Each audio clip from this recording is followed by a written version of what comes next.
Happy Tuesday. Hope you guys had a great day.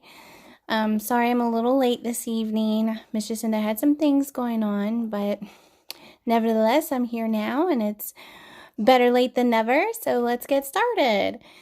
The book I want to read to you tonight is called Owl Moon.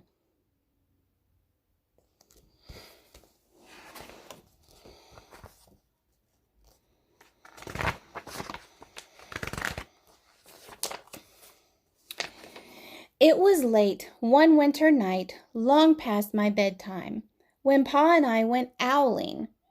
There was no wind. The trees stood still as giant statues, and the moon was so bright the sky seemed to shine. Somewhere behind us a train whistle blew, long and low, like a sad, sad song.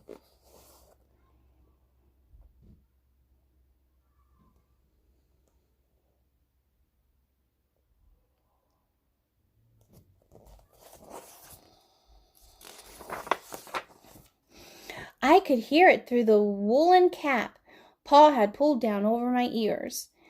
A farm dog answered the train, and then a second dog joined in. They sang out, trains and dogs, for a real long time, and when their voices faded away, it was as quiet as a dream. We walked on towards the woods, Pa and I.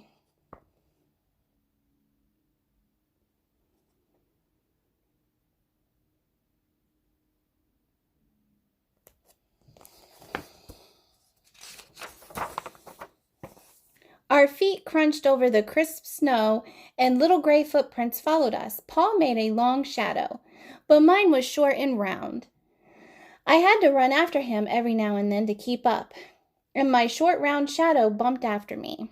But I never called out, "If you go owling, you have to be quiet." That's what Pa always says. I had been waiting to go owling with Pa for a long, long time.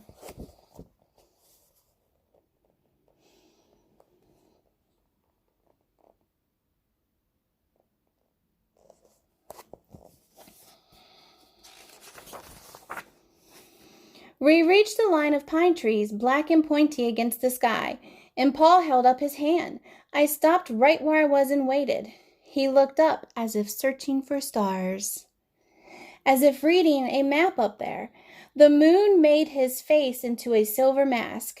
Then he called, "Hoo, hoo," the sound of a great horned owl. "Hoo, hoo."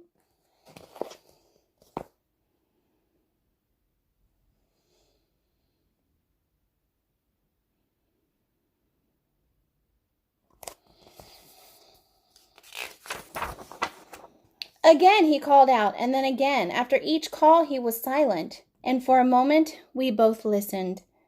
But there was no answer. Pa shrugged, and I shrugged.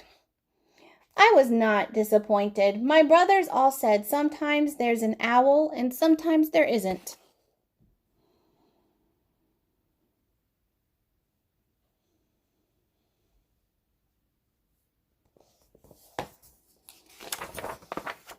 We walked on. I could feel the cold as if someone's icy hand was palmed down on my back, and my nose and the tops of my cheeks felt cold and hot at the same time. But I never said a word. If you go owling, you have to be quiet and make your own heat.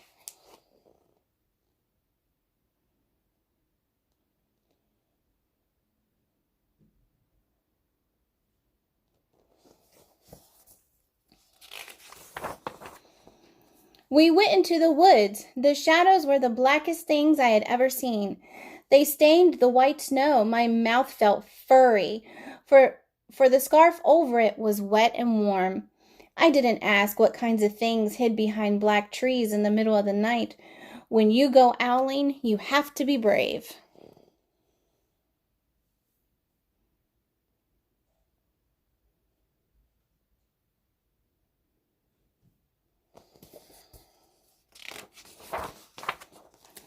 Then we came to a clearing in the dark woods. The moon was high above us. It seemed to fit exactly over the center of the clearing, and the snow below it was whiter than the milk in a cereal bowl.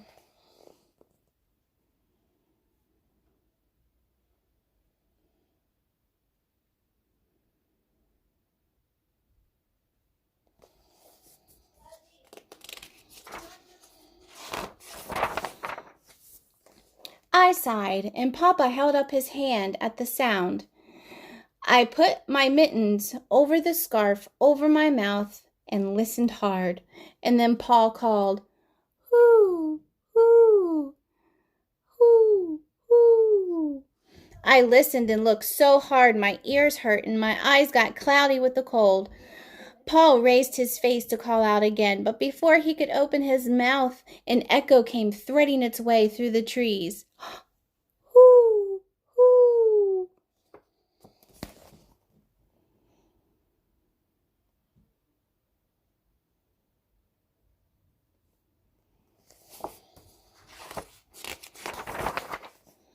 Paul almost smiled. Then he called back, "Hoo, hoo," just as if he and the howl were talking about supper, or about the woods, or the moon, or the cold.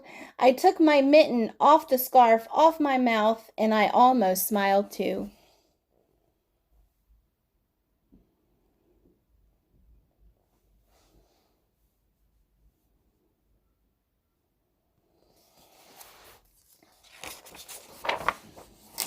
The owl's call came closer, from high up in the trees on the edge of the meadow. Nothing in the meadow moved. All of a sudden, an owl shadow, part of the big tree shadow, lifted off and flew right over us. We watched silently with heat in our mouths, the heat of all the words we had not spoken. The shadow hooted again.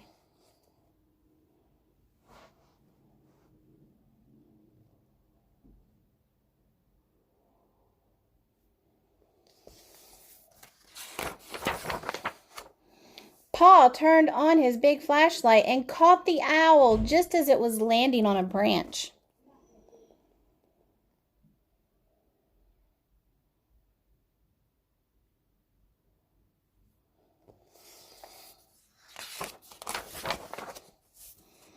For 1 minute, 3 minutes, maybe even 100 minutes, we stared at one another.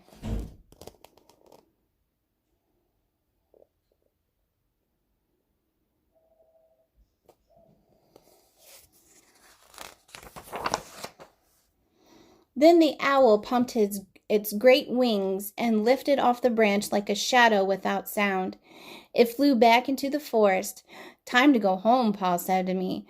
I knew then I could talk. I could even laugh out loud. But I was a shadow as we walked home.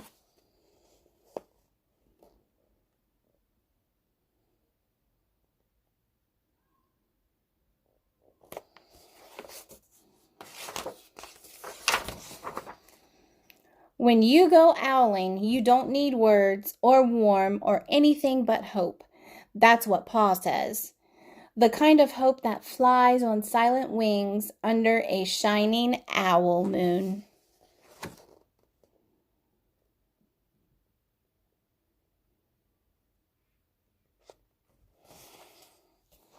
And that's the end. Maybe the next time you guys are outside at night, maybe you guys could try to be quiet and go owling and call for owls. Ooh, ooh. What do you think? You want to give it a try? You'll have to let me know if you do, and let me know if an owl calls back to you. I love and miss you guys so much, and I hope you have sweet dreams, and I'll see you again tomorrow for another story. Bye.